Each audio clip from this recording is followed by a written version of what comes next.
Welcome to They Learn, You Win, the podcast from Scoops. I'm your host, David Wentworth.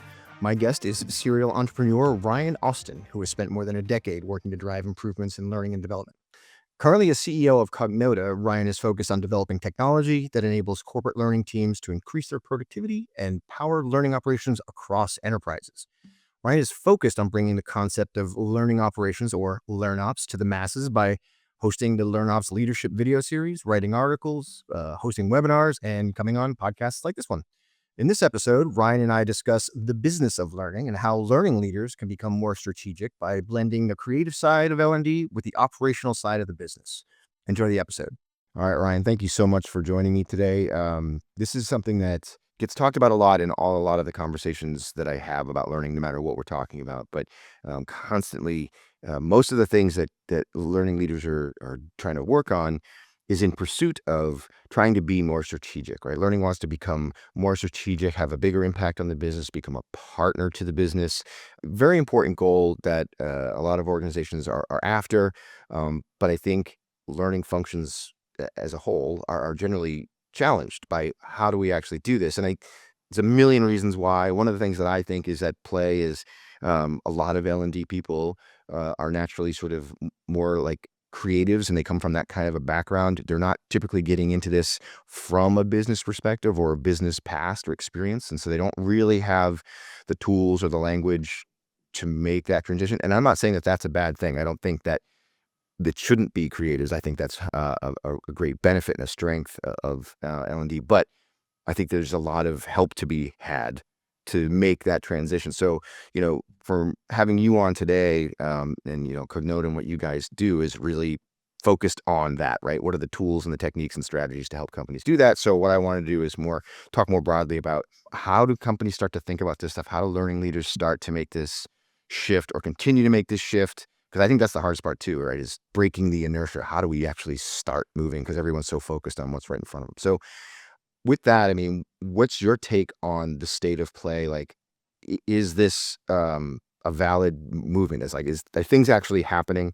And then let's get into like, what can we do to help learning leaders make this kind of move? Yeah, it's a great topic, and thank you for having me on. And exciting as well. So I do fundamentally believe that this time there's a transformation happening versus just a shift, right? We've heard a lot in the last few decades about as we've seen market swings, we've seen functions get more centralized into HR, and then it would kind of go back to normal. And people have always talked about measurement for a very long time and impact. But this time, it to me it feels different. It feels like it's here to stay. And then to back that up, we see in a lot of enterprises that we support, where we power their learning operations, we're seeing governance and structural shifts, which is kind of exciting because a lot of the times learning has reported into HR. We're starting to see HR and learning roll into talent, so that companies are trying to solve talent issues more holistically with learning and with HR being part of the solutions and strategy to that. And that's not with everybody, but it's definitely a trend and something that we're consistently seeing more and more and more and more. My concern is that when you actually talk to some of the directors or leaders and you ask them what their top priorities are for the year, um, you hear more about leadership training or kind of the same status quo from years ago. And the question that I then have is, well, why are we doing that? So you hear the industry talking about making the shift. And again, I do believe that there is a transformation happening.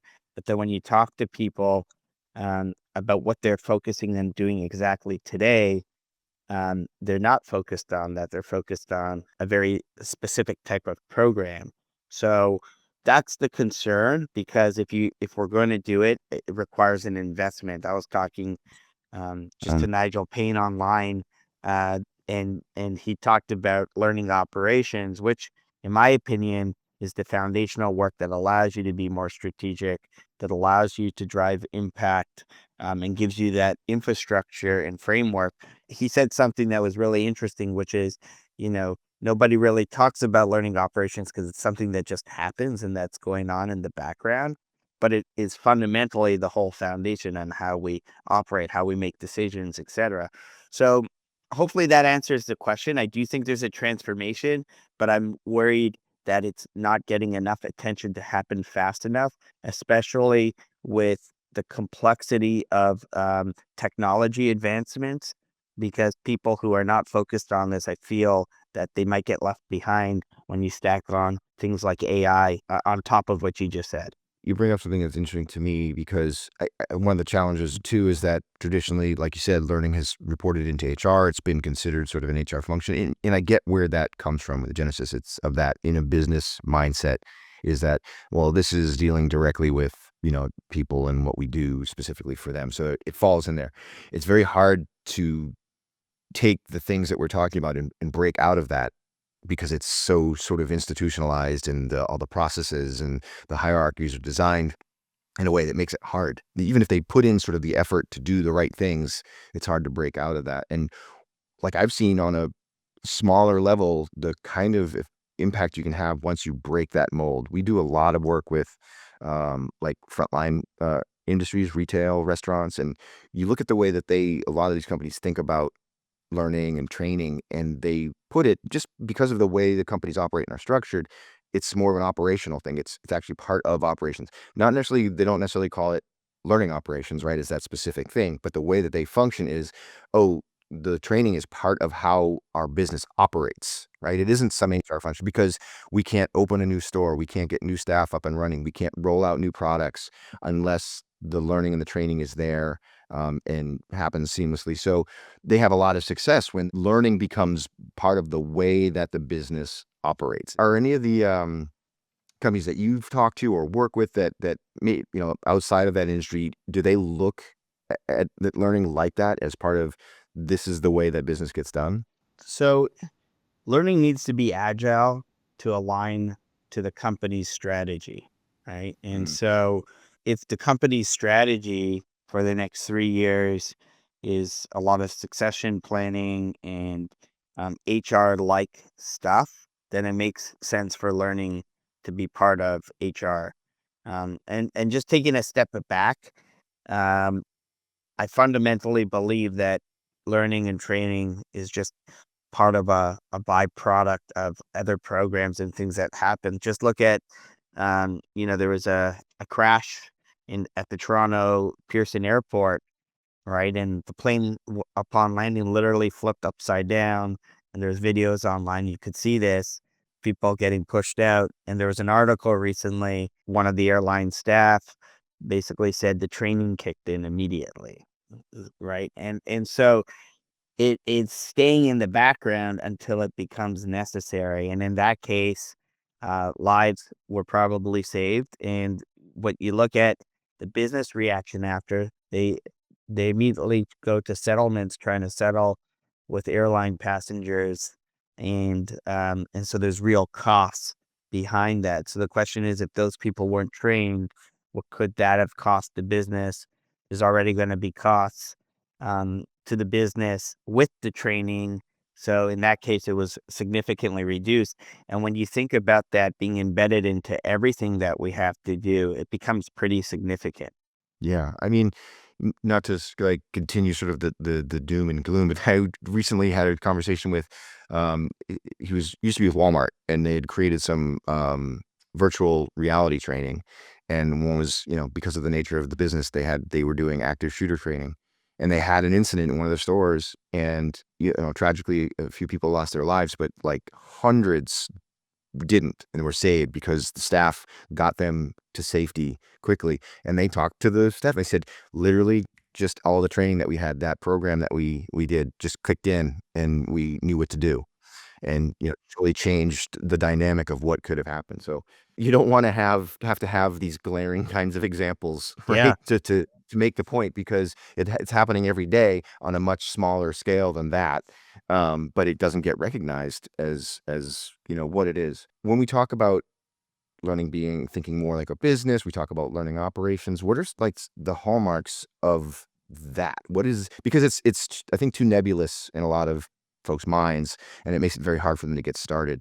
What are some like sort of concrete markers or things that you can identify that say, here's what it looks like when a company is starting to do that? Yeah, and just going back to, so, and this is important because it ties back to strategy and governance, which is a foundational decision on how to do the next part, which is running, learning like a business. And we'll talk about what that actually means to me, because most of the time learning is not a business unless you're creating products and selling it, which happens sometimes, right? So I mentioned uh, learning being agile, and what I mean is like governance being agile. So people think that operating models should be very rigid, centralized, decentralized, federated, and we kind of force them to be rigid because often when there's a change in the company, we bring in a big five consulting company and it costs a lot of money, a lot of time. And they say, okay, instead of you being federated, we think you should be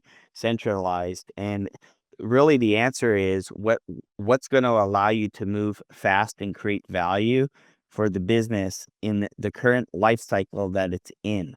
Because businesses are cyclical. They don't eat and breathe, but they live and they change as they grow and move through hurdles. And you always constantly have to align yourself on those movements.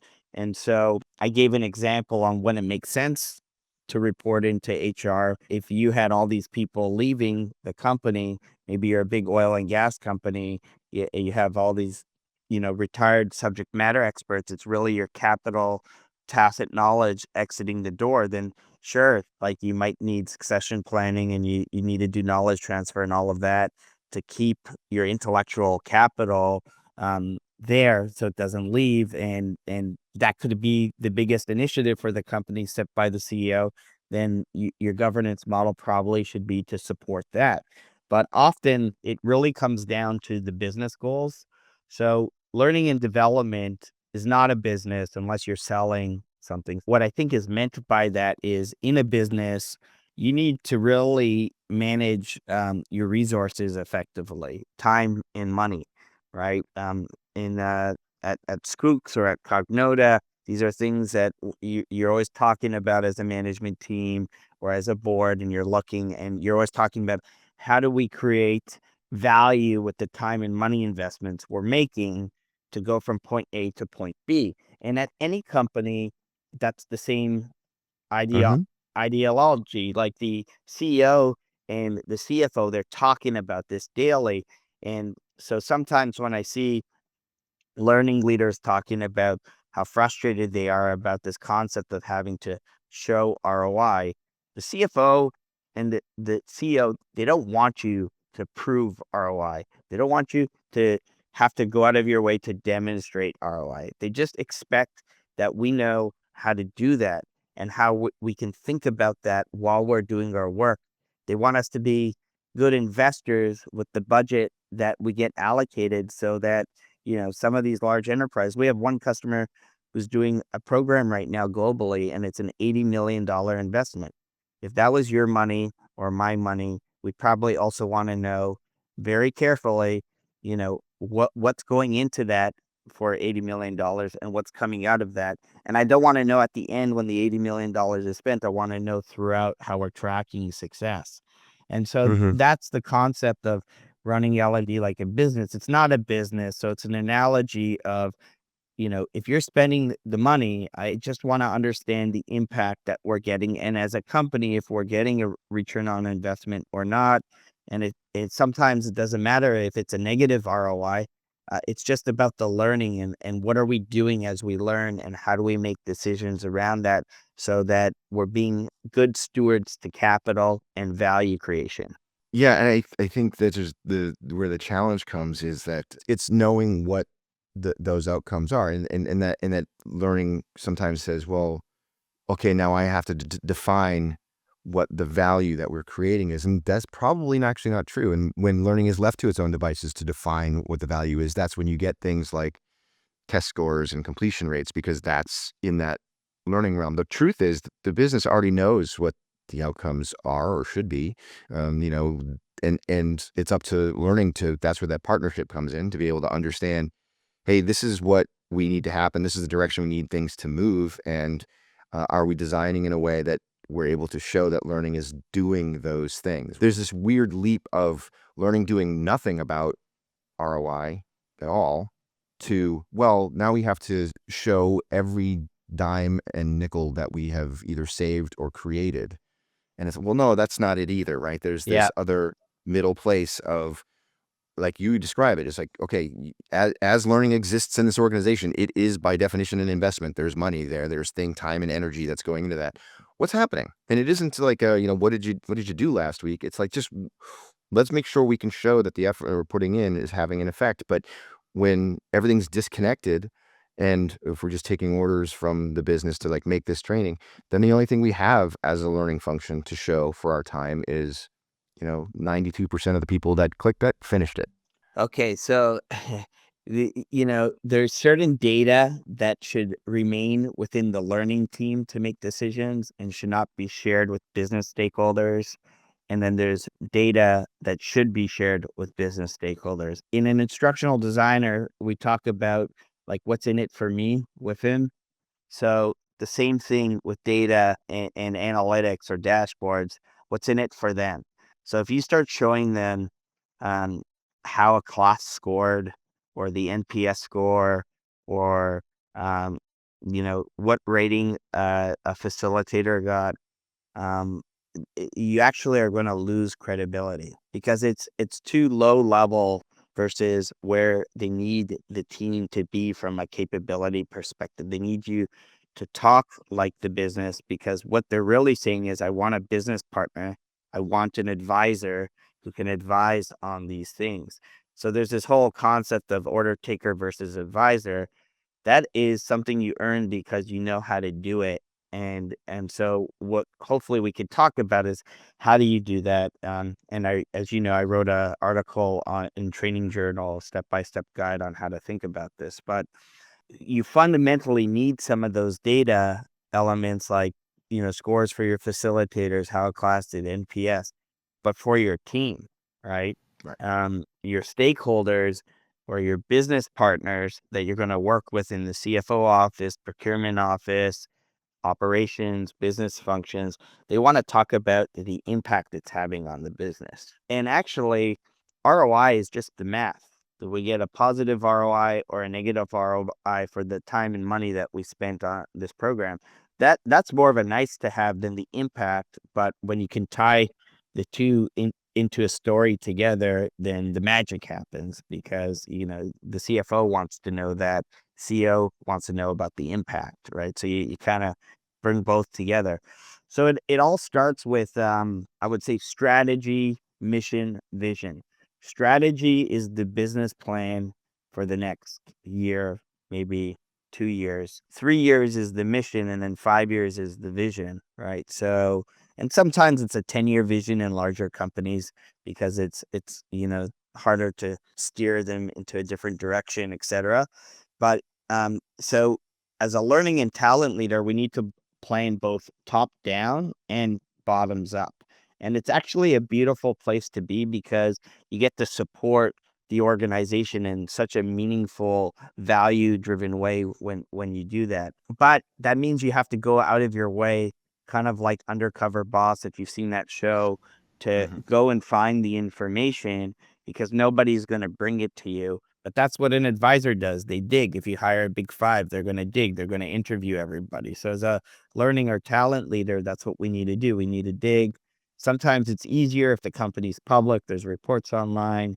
You literally can ask ChatGPT if that's the case, and it'll tell you. If not, you have to go and dig and ask people for the strategy, the plan, or hopefully your CEO wrote a strategic memo to the company outlining it. But the tricky part with a top-down plan is balance and prioritizing.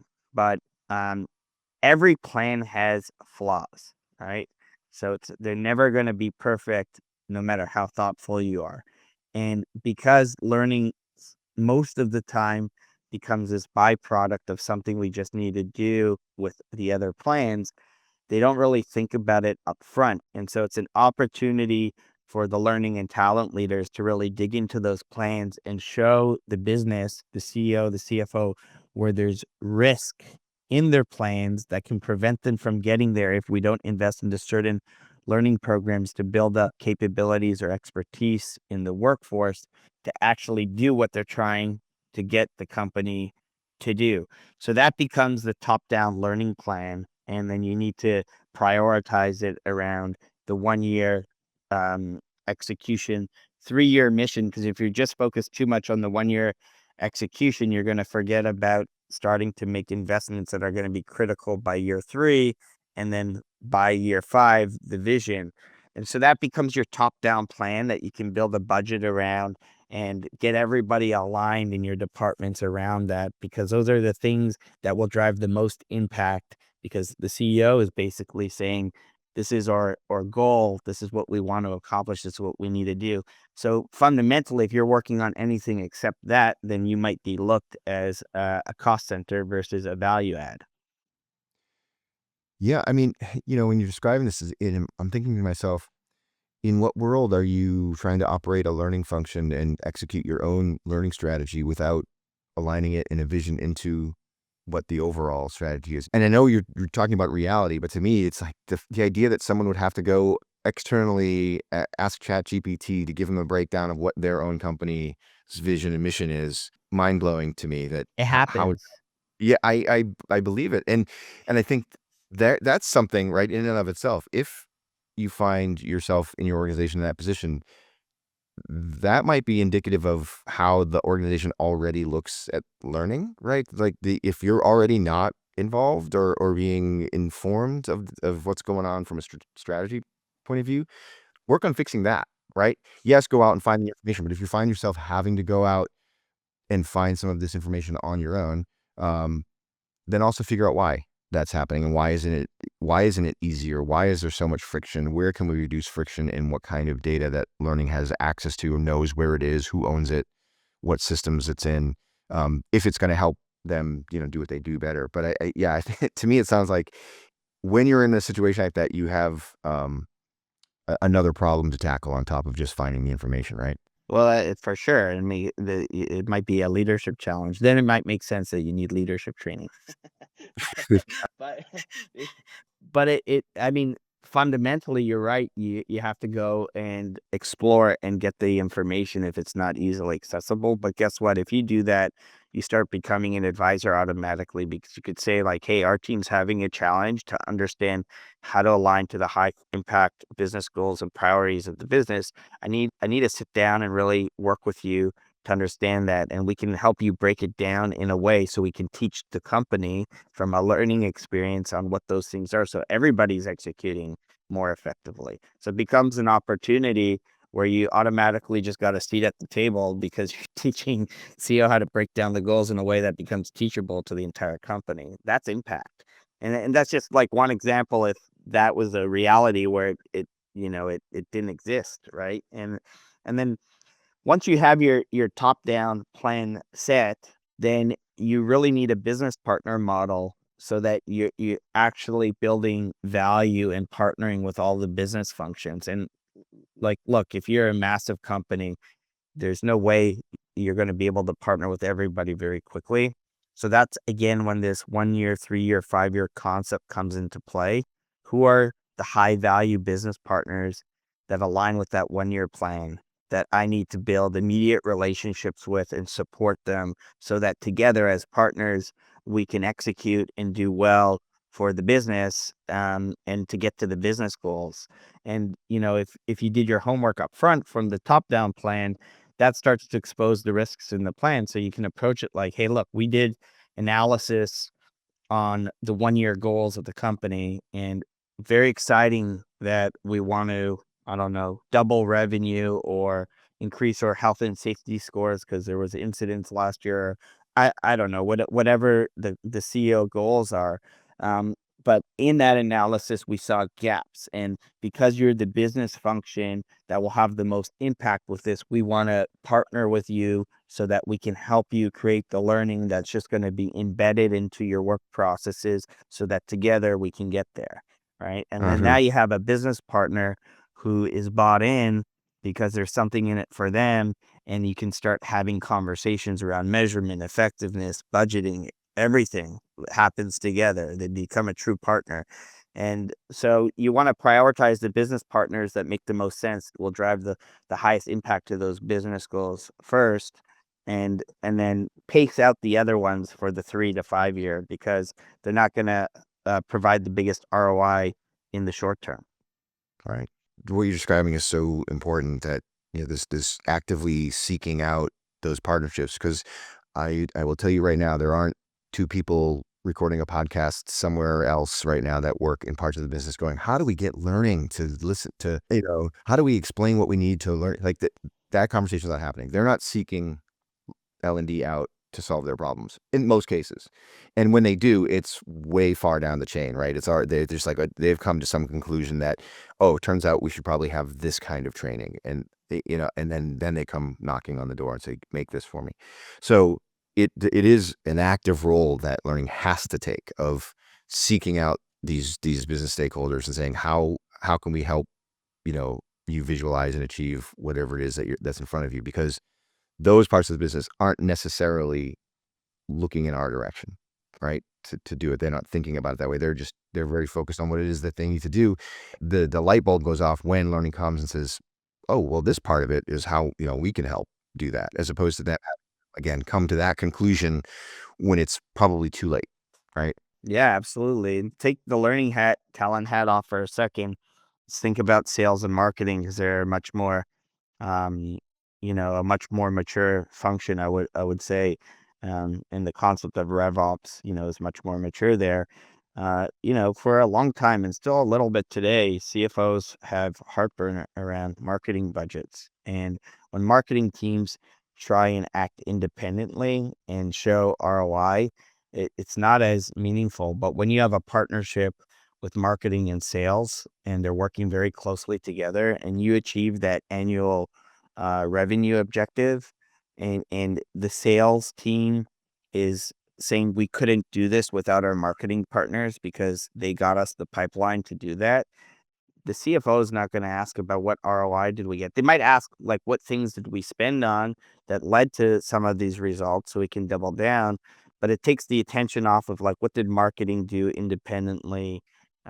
So the partner model in learning is really important, because when you hear about ROI and impact and measurement, a lot of the times learning teams are like, well, how are we going to prove just the part that we did? And you don't need to. It's like, how are you going to work with your business partners together to get to a point of success? And then if people ask you, well, what were the things that worked or didn't work, then you want to have the data to show that around effectiveness as well, which is not so hard to get if you have strong business partnerships. So we can talk about that part next, because you asked about running learning and development like a business. And again, I said, well, it's not really a business unless you're Right. selling something, but it's the concept of how do we become good stewards of time and money as a budget holder. And it's strange to say, because you should be a good steward of capital or time and money. If you are a budget holder, you have that responsibility to do that. And so it's now time for us not just to train the workforce, but to upskill ourselves so that we can do these things as part of our daily work habits. Yeah, I mean, it is a complete mind shift for a lot of folks, and I think you're right, to call that out, that it's not a business, because we talk about it in these terms so much that it gets driven in, and then like everything, right? It gets distilled down and condensed, and what's the quickest, snappiest soundbite I can make. And it turns out to be run learning like a business. But you're right, it's a service in most cases, and it's not going to be measured the same way as a full-blown standalone business is. But then by understanding, okay, then what are the hallmarks of success that we can use to measure, the effectiveness? So I think you're making a really valid point, and something that I think I want to continue on whenever I'm talking about this, is don't get too wrapped up in this concept of running it like a business, right? Like too Yeah. far down the rabbit hole, because ultimately I don't think you'll be successful, right? I think it is because it's of the nature of what it is. It isn't by itself a business, and you're going to be chasing some of the wrong things. And then there's other environments where L&D teams actually are literally our business where they're selling learning externally, Yeah. right? So that y- happens to the extended enterprise, what have you. And then it's like, okay, for that side of it, sure, like get a little bit more of that business sense. You're selling a product, you have to focus on that and the quality there Yeah. and what happens for your customers. But Yeah, I mean, if we break it down, so if you're selling external training, then you're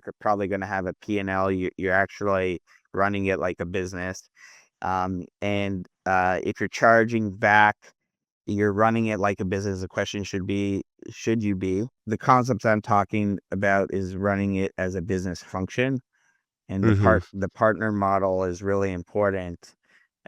Which I would encourage people to use partners versus customers, because customers usually come with like demands, and the partners, you're doing it together. Yep. So you mentioned this early on, just in passing, but it's like we can't let it go because this is what everyone's talking about. But you mentioned AI, and I think my thing for the last couple of years has been just sort of a brake pumping on AI for a lot of conversations. Like, let's just not get ahead of ourselves. Everything's happening so fast, and there's so much going on. Yes, it's wild west out there and exciting, but we have to also face the reality. And so whenever I see an area where I see a real application where real things are happening, that always piques my interest, right? More so than some crazy AI generated video of something out there on the internet. I'm more interested in, oh, that's a real thing. And I find here you've got a spot where there are these gaps in what the learning professionals know about the business or can know about the business and what they should be doing to be effective. And I'm assuming there's an opportunity, right, for AI to sort of help a tool to help make sense of the data that is available. I mean, are you seeing more and more of an application of that where, there's this ability to digest and understand information that previously didn't have access to and previously didn't necessarily understand? So AI needs access to the data one way or another, and it's either your data or it's going to be using some sort of generic data set that it has access to, right? Because it can't think and act and operate without that. So taking a step back outside of learning solution AI applications, because I think there's just like a good use cases for some things. Like I was talking to one person who has a very limited budget, can only hire one instructional designer, but they have other people on their team, consultants, etc., working with the business. My recommendation to them was like, instead of hiring an instructional designer, use that money to buy some sort of AI authoring tool and let the consultants run with it, because you're just going to get more done faster based hmm off of what the business is requiring. You're not going to be able to move fast enough with just the one instructional designer. And that will allow you to continue to focus on the strategic work versus getting bottlenecked because you only have one person who can help, and all these consultants are waiting for that person. So hmm again, it's just about being strategic. What does the business need? What's the strategy going to be to get the business what it needs? And then how do we invest into tools and whatnot around that?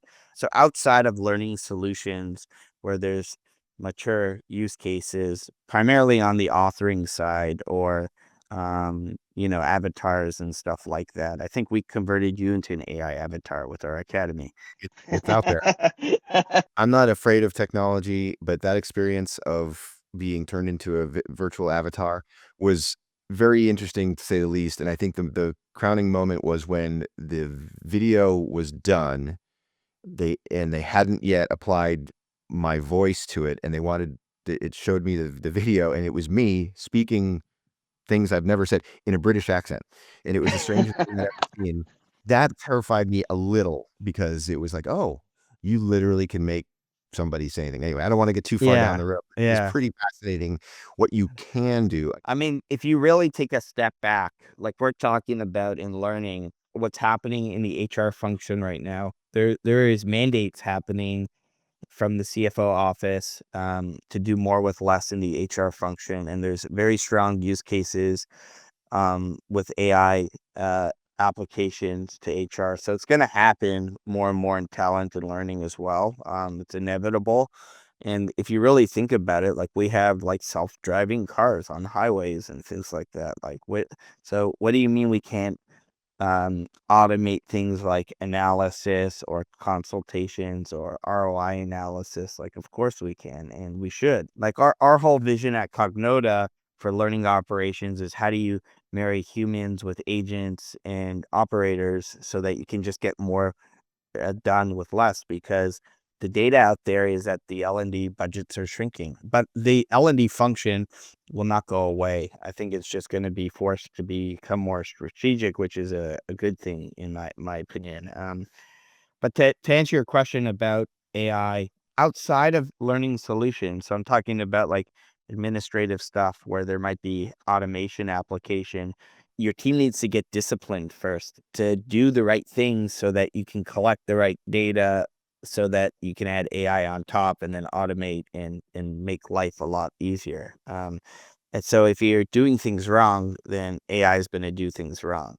Yeah, but And faster. so it you're scaling a problem basically. Yeah, exactly. So you really need to get these strategic elements that we're talking about done first, and then mature the organization that way, and then add automation on top of things so that things that take time, like capacity management or understanding your team's resources, can become more automated. But to become more automated, you first have to instill those practices to do those things, if that makes sense. No, it does because this is something that, before every conversation was about AI, I would talk about data with companies, and we in my previous life had done research on this and asked companies, how much confidence do they have in their company's data by function, and it's terrible. Nobody has any confidence in their data, even like their financial data, their company's financial data. Yes, their confidence levels are pretty low, and it's like, okay, so we're going from a state of no one thinks any of their data is very good, and suddenly like, oh, AI is going to be amazing.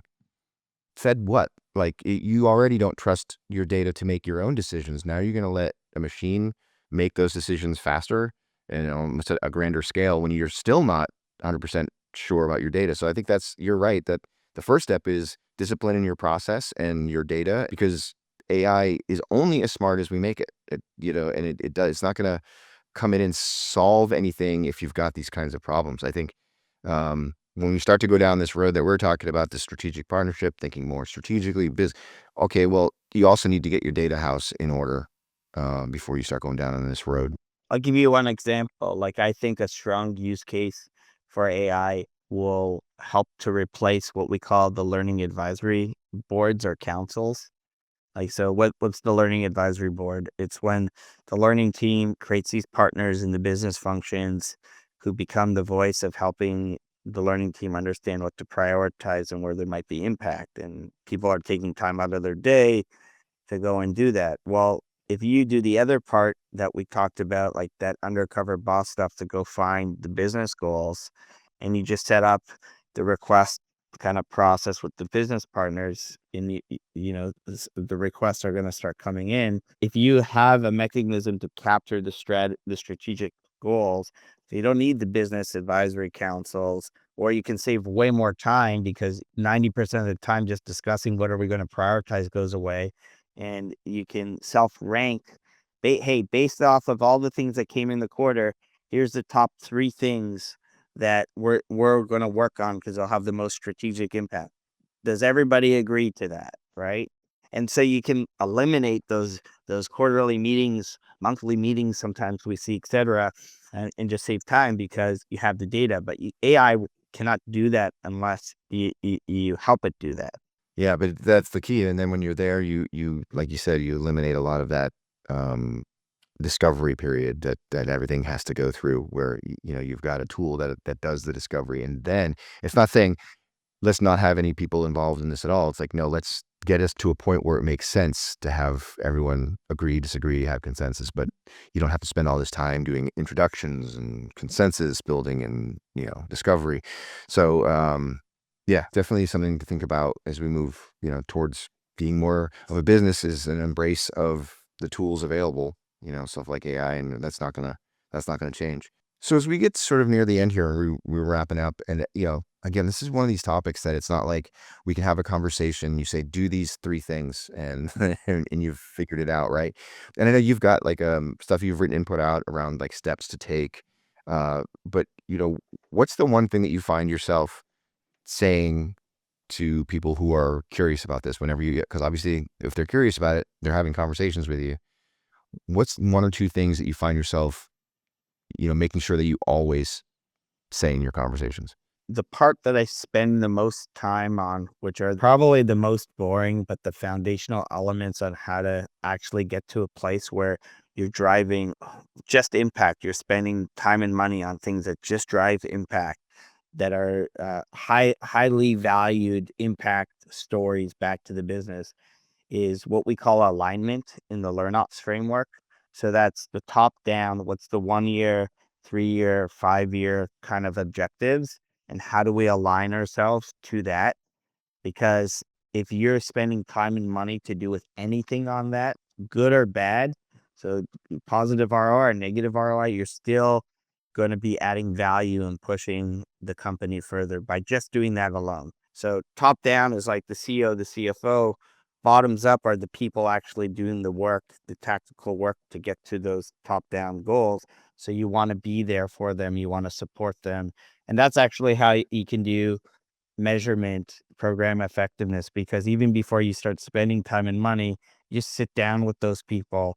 Hey, we already agreed that we need this program or this learning to help you with this bigger thing that your team's working on to get to that business goal. So from the learning perspective, how are we going to measure it? What do we want to measure? What evidence are you going to give us access to data wise so that we can make sure that the program's effective along the way. So people struggle on like, how do I get access to the data? When we talk about measurement in our workshop, so we do this free reinvent learning operations workshop. You've done one with me too, but the one big thing in this world cloud is access to data. You get access to data by having partnerships up front and asking which data from the business partner they're going to give you up front before you even spend $1 or 1 minute of time executing the learning program. So the business partners and then your governance structure. Again, people try and force fit governance or operating models like square and a round hole. Hmm. If the right thing is you're a square and the right thing to do for the company's strategy is to be the round hole, then you should pivot your operating model to a round hole so that you're moving at the speed of business, and it's just this machine that's working a lot better. Yeah. One of the challenges I think people face when they think about creating processes and things and like some sort of structure, right? You're talking about governance models. There's this push and pull of we want to be agile, but we want to have a framework, right? And I think for a lot of folks, the idea of a framework or some sort of governance model by definition is rigid. Look, most people, most functions in a company, they want some rigidity, some sort of foundation that says this is the thing. But it then I think prevents them from thinking about being more agile, right? So that's the tricky part, is how do we find something that is solid that we can stand on, but Yeah. is still flexible, I could go on all day about this stuff. We need like 3 podcasts. So that's when playbooks come in play. And so, for example, if for content design, maybe you use Addy or Sam, but for facilitation, you're using a different framework. So you're not just held down by one framework. You have different framework for different things that you need to do, and it becomes Mm, a playbook. And you're pulling from those things, including learning technology tools. Those are your tools. Your playbook is your toolkit. It's like, what do we pull from as things happen in the business? yeah, yeah, having enough things at your disposal, so you have a series of solid fundamental things that you just can rearrange as Yeah. things move. Yeah, I think that's a great way to look at it. Just like in a sales team, you have your sales tools, your gongs, your outreaches, whatever. Those are your tools, your CRMs, except it's kind of like the LMS in that case, right? Yeah. And it's like, how do we move faster? Like, what can we pull from? Yeah, I mean, it's like anything in the business, right? The sales process. You may have this is our approach, this is our styles, this is how we do sales. Here are the tools that are available to you. But ask any salesperson, no two sales cycle processes are the same, right? Every single one of them has got its own variables. And so you have to be able to respond to those. You can't just be like, well, I'm sorry you feel that way, but my process tells me that this is what we have to do next. It doesn't work. Yeah, I know, Ryan. I know we could talk about this kind of stuff more, and we should. No one's going to necessarily, quote unquote, solve this in the near future, but we're constantly getting closer, right? So I think we can do it again, talk some more, because it's a perennial, never-ending challenge for a lot of companies. So I appreciate you coming and shedding a little light on it, what we can do here. I know that you've got stuff out there that gets into a bit more detail and helps people figure some of this stuff out. So, I encourage people to track down some of that or any other resources. But it's a journey, right? It's not going to happen overnight. It's just work at it to constantly gain ground into being more strategic and becoming more integral to the business, right? Yeah, absolutely. And thanks for providing a platform and spending time together to share this, because it's so important for our industry and such an exciting time for all of us right now. Yeah. All right. Thanks again. And we'll see you at another time. Thanks, David. Thanks for listening to this episode of They Learn, You Win, presented by Skooks. If you enjoyed this episode, please follow or subscribe in your podcast player. And follow me, David Wentworth, on LinkedIn. I try to distill what works and what doesn't for L&D leaders so you can stay up to speed on the latest insights, ideas, and tech. See you next time.